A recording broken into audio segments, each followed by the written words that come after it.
Hi friends, నేను మీ Mamata. Welcome back to Mamata cooking channel. ఈరోజు మనం ఈ వీడియోలో టమాటా కర్రీని ఎలా ప్రిపేర్ చేసుకోవాలో ఈజీ మెథడ్లో చూపించబోతున్నాను.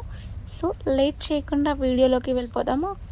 వీడియోలోకి వెళ్ళే ముందు మీరు కనుక నా ఛానల్ని ఫస్ట్ టైం చూస్తున్నట్టయితే please like and share and subscribe చేయడం మాత్రం అసలు మర్చిపోకండి. పక్కన ఉన్న బెల్ ఐకాన్ని క్లిక్ చేయండి.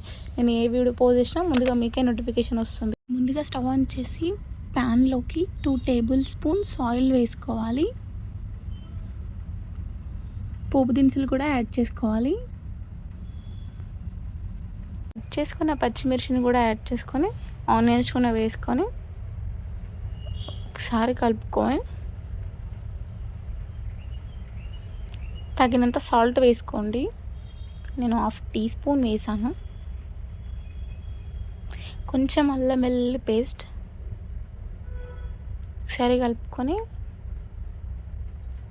కొంచెం కుక్ అయిన తర్వాత కట్ చేసుకున్న పొటాటోని యాడ్ చేసుకుంటున్నా. మీ దగ్గర ఉంటే తీసుకోండి, లేదంటే లేదు. కొంచెం గోల్డెన్ కలర్ వచ్చేంత వరకు కుక్ అవ్వనివ్వాలి. లో ఫ్లేమ్లో 1/2 టీ స్పూన్ పసుపు యాడ్ చేశాను. అందులోకి కొంచెం కరివేపాకుని యాడ్ చేసుకోవాలి. మరోసారి కలుపుకొని కట్ చేసుకున్న టమాటాలు యాడ్ చేసుకోవాలి. ఒకసారి బాగా కలుపుకోవాలి.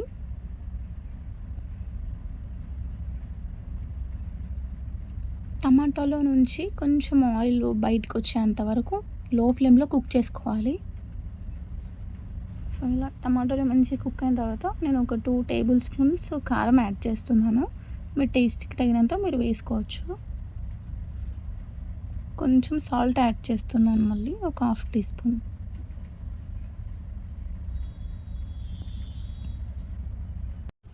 హాఫ్ గ్లాసు వాటర్ యాడ్ చేస్తున్నాను.